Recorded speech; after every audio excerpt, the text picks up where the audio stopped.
Yes, ready. 90 words per minute quote start. इस appeal के तथ्य इस प्रकार हैं कि स्वापक औषधि नियंत्रण ब्यूरो ग्वालियर अंचल इकाई के अन्वेषक अधिकारी को तारीख 12 जून 2022 को DHL कुरियर से एक फोन कॉल प्राप्त हुई कि कार्यालय में 2 पार्सल पड़े हुए हैं और उनमें स्वापक औषधियां होने का संदेह है।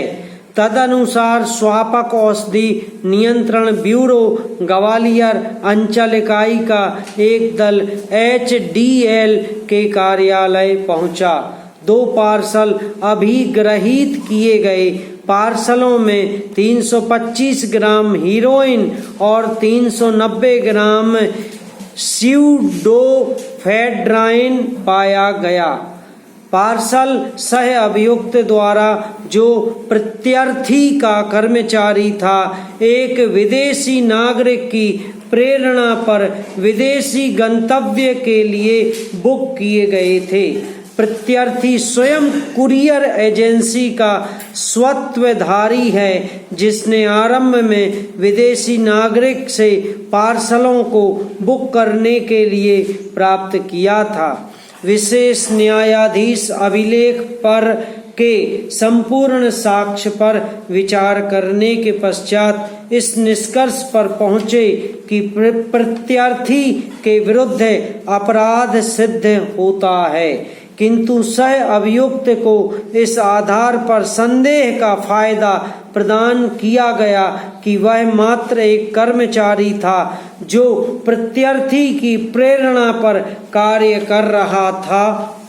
प्रत्यार्थी को स्वापक औषधि और मन प्रभावी पदार्थ अधिनियम की धारा 23(गा) और 25(का) के अधीन दंडनीय अपराधों के लिए दोष सिद्ध किया गया और उसे जुर्माने के अतिरिक्त धारा 23(गा) के अधीन अपराध के लिए 10 वर्ष तथा धारा 25(का) के उपबंधों के अधीन 3 वर्ष का कठोर कारावास भुगतने का दंडादेश दिया गया था। प्रत्यार्थी द्वारा ग्वालियर उच्च न्यायालय के समक्ष एक अपील फाइल की गई और अपील के लंबित रहने के दौरान दंडादेश के निलंबन की ईप्सा की गई। उच्च न्यायालय द्वारा प्रत्यार्थी के आवेदन को मंजूर किया गया। उच्च न्यायालय के निर्णय से व्यथित होकर राज्य स्वापक औषधि नियंत्रण ब्यूरो द्वारा उच्चतम न्यायालय में अपील फाइल की गई। पैरा, जिस अपराध के लिए विशेष न्यायाधीश द्वारा प्रत्यार्थी को दोष सिद्ध किया गया था, वह अपराध स्वापक औषधि और मन प्रभावी पदार्थ अधिनियम की धारा 23(गा) और 25(का) के उपबंधों में से उद्भूत होता है।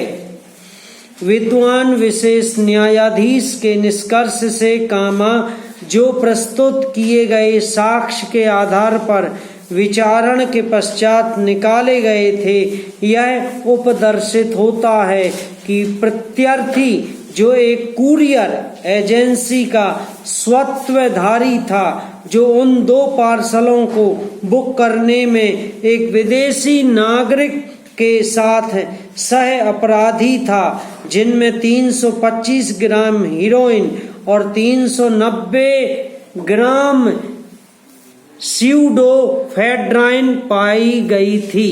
स्वापक औषधि और मन प्रभावी पदार्थ अधिनियम की धारा 37 में यह अनुध्यात है कि धारा 19 या धारा 24 या धारा 27(का) के अधीन अपराधों के लिए दंडनीय अपराध के अभियुक्त व्यक्ति को तथा ऐसे अपराधों के किसी अभियुक्त व्यक्ति को भी जिनमें कोई वाणिज्यिक मात्रा अंतर्वर्लित है, वहां जमानत पर निर्मुक्त नहीं किया जाएगा। जहां लोक अभियोजक आवेदन का विरोध करता है और जब तक कि न्यायालय का यह समाधान नहीं हो जाता है कि यह विश्वास करने के युक्ति आधार हैं कि वह ऐसे अपराध का दोषी नहीं है और जमानत पर रहने के दौरान उसके द्वारा कोई अपराध किए जाने की संभावना नहीं है, जहां विचारण का समापन दोष सिद्धि के आदेश से होता है, वहां उच्च न्यायालय को जब दंड प्रक्रिया संहिता की धारा 389(1) के अधीन दंडादेश के निलंबन की ईप्सा की गई हो। समाप्त।